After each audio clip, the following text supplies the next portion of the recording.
Assalamualaikum warahmatullahi wabarakatuh dan selamat pagi. Perkenalkan, nama saya Miska dengan NIM 1802405105100. Saya mahasiswa agribisnis semester 7 dengan mata kuliah Hukum dan Politik Agraria. Politik adalah hal yang berkaitan dengan penyelenggaraan pemerintah dan negara. Hukum agraria adalah serangkaian kaidah dan hubungan yang mengatur hak penguasaan atas bumi, air, ruang angkasa, dan kekayaan alam yang terkandung di dalamnya. Yang kedua, hukum agraria adalah keseluruhan dari kaidah-kaidah hukum agraria yang bersumber pada hukum adat. Hukum agrarian adat terdapat dalam hukum adat tentang tanah dan air. Untuk tanah yang tunduk pada hukum adat, tidak dilakukan pendaftaran tanah. Hukum agraria adat ini melahirkan tanah adat seperti tanah ulayat dan tanah hak pakai. Kemudian ciri-ciri hukum agraria kolonial. Ciri-ciri terdapat pada hukum agraria kolonial dimuat dalam konsideran bab menimbang huruf A, B, dan C. Kemudian undang-undang PA agraria, undang-undang pokok agraria yaitu A. Hukum yang berlaku sekarang ini sebagian tersusun berdasarkan tujuan dan sendi-sendi dari pemerintahan jajahan dan sebagian dipengaruhi olehnya, sehingga bertentangan dengan kepentingan rakyat dan negara di dalam menyelesaikan revolusi nasional sekarang ini serta pembangunan semesta. B. Hukum agraria tersebut mempunyai sifat dualisme dengan berlakunya hukum adat. Di samping hukum agraria yang didasarkan hukum barat bagi rakyat, C. Bagi rakyat hukum agraria penjajahan itu tidak menjamin kepastian hukum. Kemudian hak milik. Hak milik adalah hak untuk menikmati suatu barang secara lebih leluasa dan untuk berbuat terhadap barang itu secara bebas sepenuhnya. Kemudian hak erpach merupakan hak kebendaan yang memberikan kewenangan yang paling luas kepada pemegang haknya untuk menikmati sepenuhnya akan kegunaan tanah kepunyaan pihak lain. Hak obstal atau dikenal juga dengan sebutan hak numpang karang. Hak numpang karang adalah hak kebendaan untuk mempunyai gedung bangunan atau tanaman di atas tanah orang lain. Kemudian hak gebrik.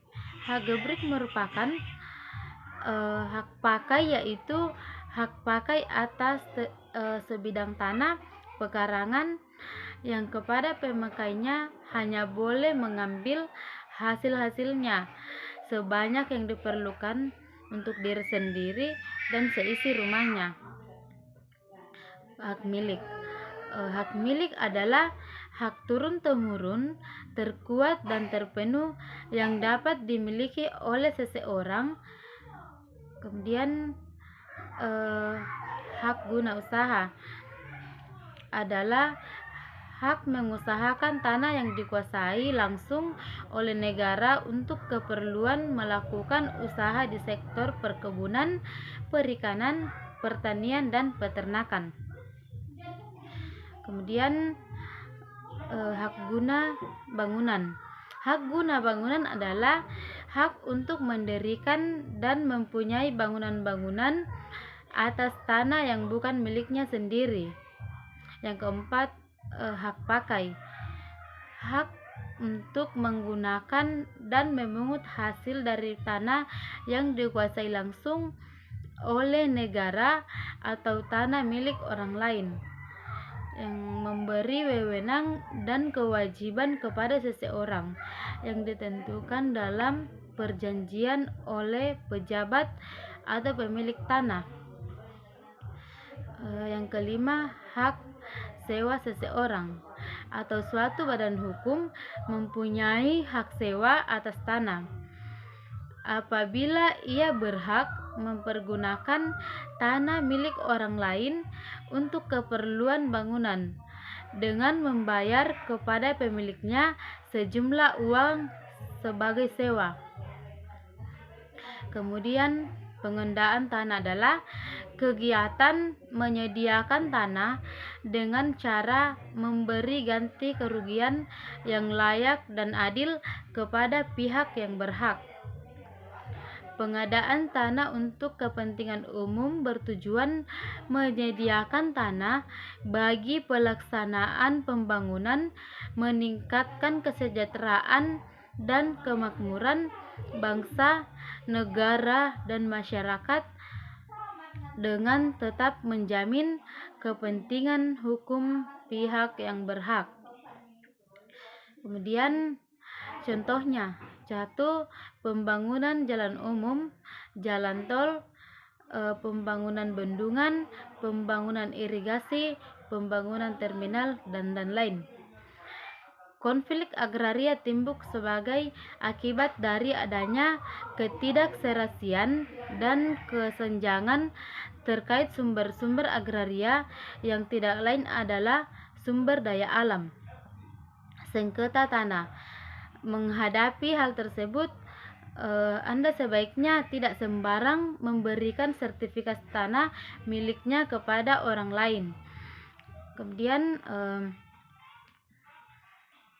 hubungannya dengan reforma agraria merupakan penataan kembali struktur penguasaan kepemilikan tanah yang lebih adil, atau restrukturisasi dalam hal pemilikan tanah, penguasaan tanah, dan pemanfaatan penggunaan sumber-sumber agraria, yang mana diharapkan mampu menciptakan pemerataan dan keadilan dalam pemilikan tanah sehingga dapat meningkatkan kesejahteraan petani. Mungkin itu saja dari saya, kurang dan lebihnya mohon dimaafkan. Wassalamualaikum warahmatullahi wabarakatuh dan selamat pagi.